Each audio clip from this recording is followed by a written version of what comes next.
Let's talk about why the American left wing keeps failing and how easily everything can be fixed. So let me start here.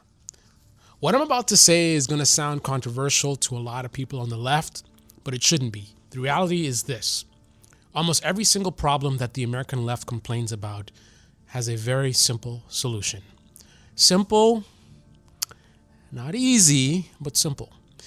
And the reason those problems never get solved has nothing to do with Republicans, nothing to do with billionaires, and very importantly, nothing to do with needing some kind of political savior.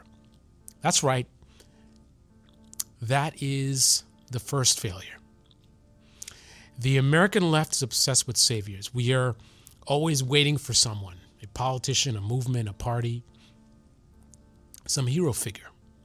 And that mindset alone guarantees failure. There's a quote that I love, and it is, ask not what your country can do for you, but what you can do for your country. I don't even care who said it, right?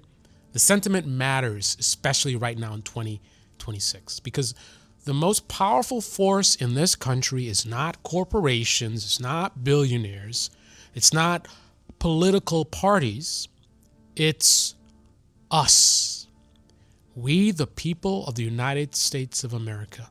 And nothing else even comes close.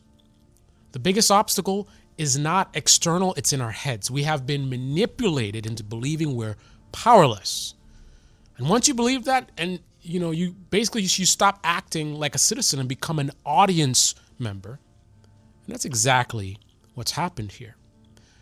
Now, let's talk about one of the most destructive ideas pushed by left-wing media. You hear this phrase all the time, like on one of my favorite channels. We don't have a democracy. The Young Turks say it all the time. A lot of progressive channels say it. It gets repeated constantly. And their evidence is always the same. Politicians listen to the donor class, right? Now, that part is undeniable. That part is true. But the conclusion is wrong.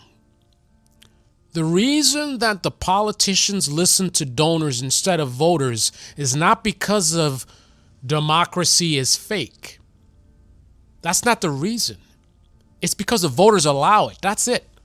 Politicians are not brave visionaries. They're not principled leaders. They're addicts. They're addicted to money, addicted to power, addicted to status. And that is actually their weakness. Because where does that money and power come from in the first place? It comes from us. Without votes, they have nothing. Without elections, they are nobody. And here's the part that the left refuses to internalize. Listen to me closely. Politicians need us more than we need them. They do not need donors to win elections if voters refuse to support them. Money does not vote. Corporations do not vote. Ballots vote. You could donate $1 trillion to a politician and it would mean nothing if voters reject them. That is power. And the day politicians realize voters are no longer bluffing is the day democracy actually activates. Now, here's what that looks like. Imagine a world where politicians know this. Imagine if you promise something and you don't deliver, your career is over. Not maybe, not strongly worded tweets, not disappointment. Over. You lose your seat, your allies lose their seats, your donors cannot save you. Overnight, behavior changes, just like that. That is democracy functioning properly. But that only works if the voters are willing to do the one thing they refuse to do. Vote people out. This brings me to the next failure. The left doesn't know how to vote. Ironically, the right is better at this, not morally better, functionally better. Republican politicians are generally afraid of their base. If they don't deliver on whatever their voters want, they get primaried. They get humiliated. They get removed. That fear drives behavior. On the left, that dynamic barely exists. If you're a Democrat in a deep blue area, you can say the right words, wave the right flag, and betray the voters endlessly with almost no consequences. Performance replaces results. Buzzwords replace action. And the left falls for it every single time. Housing should be free. Capitalism is bad. Racism. Even landlords. Repeat, repeat, repeat. Sounds good, right? But what does it actually mean?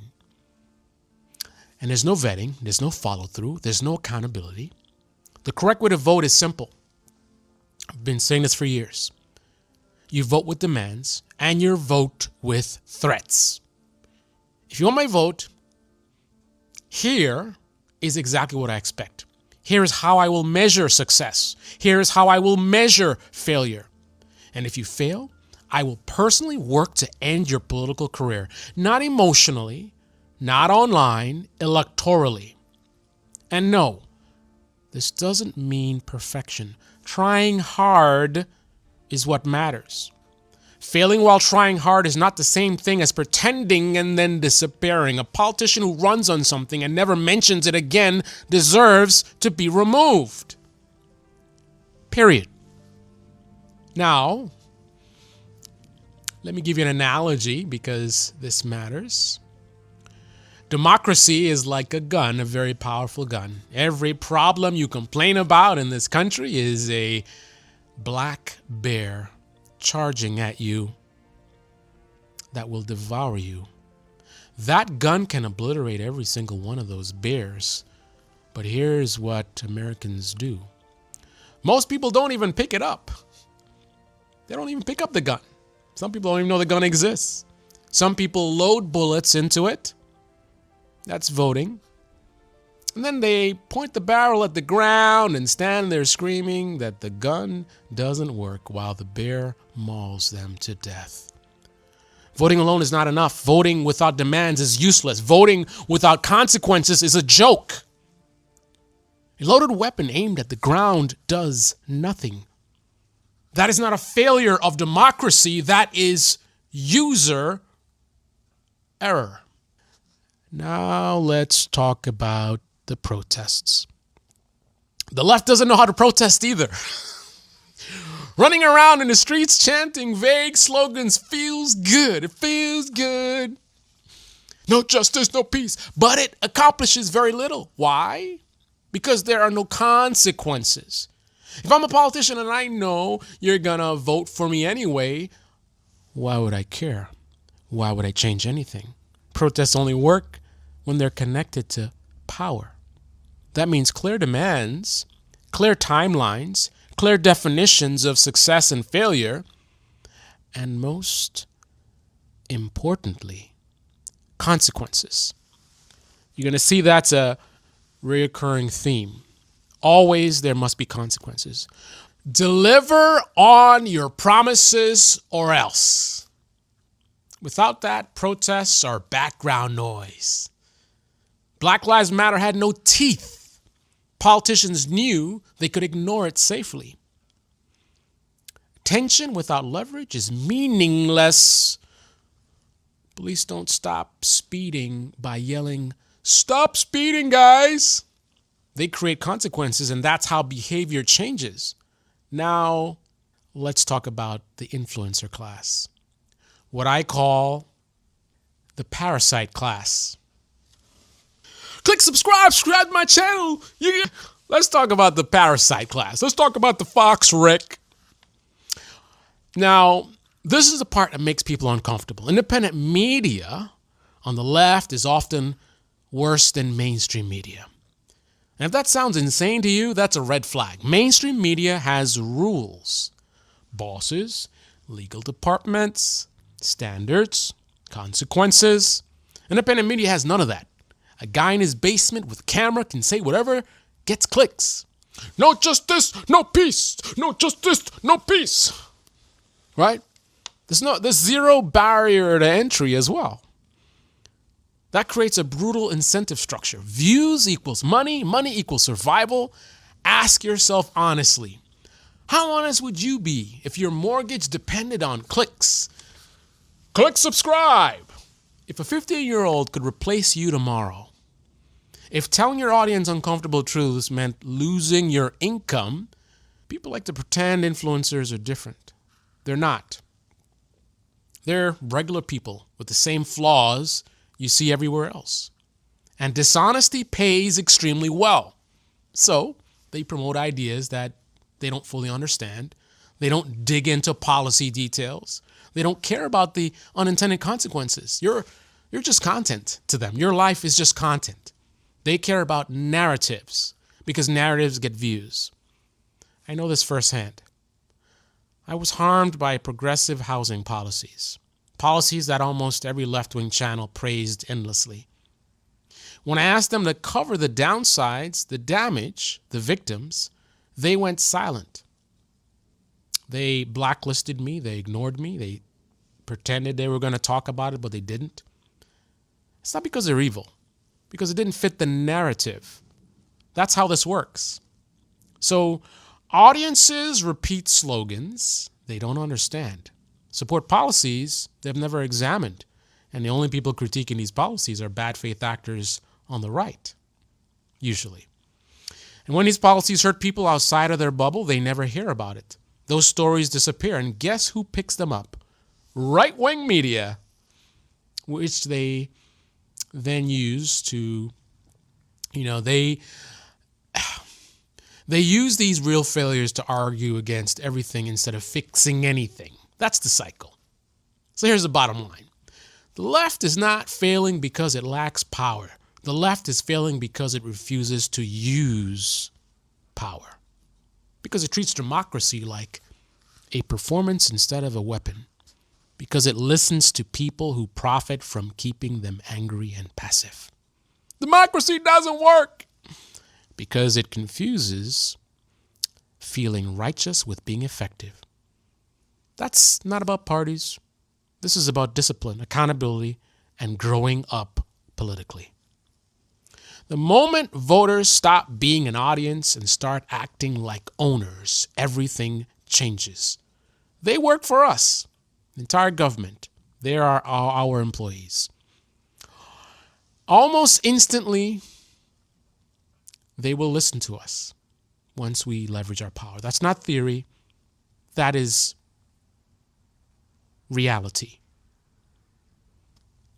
So, in short, the left fails because they choose to fail.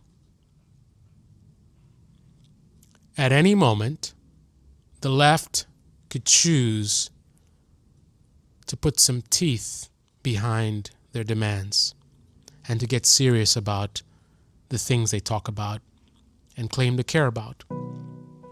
Get away from the parasite class or the influencer class and catchy slogans and phrases. Get involved, especially in your local community. If you're not going to your city council meetings, what are you even doing? And then you want to get online and talk about democracy doesn't work. Maybe democracy works just fine, and it's you that doesn't work. But that can change. All you got to do is make different choices, take different actions. If all you do is vote, you're wasting your time. Voting is only the beginning. The most important parts, that comes next. This is Debate Me channel. Debate me in the comment section below. Click on the like button, subscribe, smash that bell. Be well.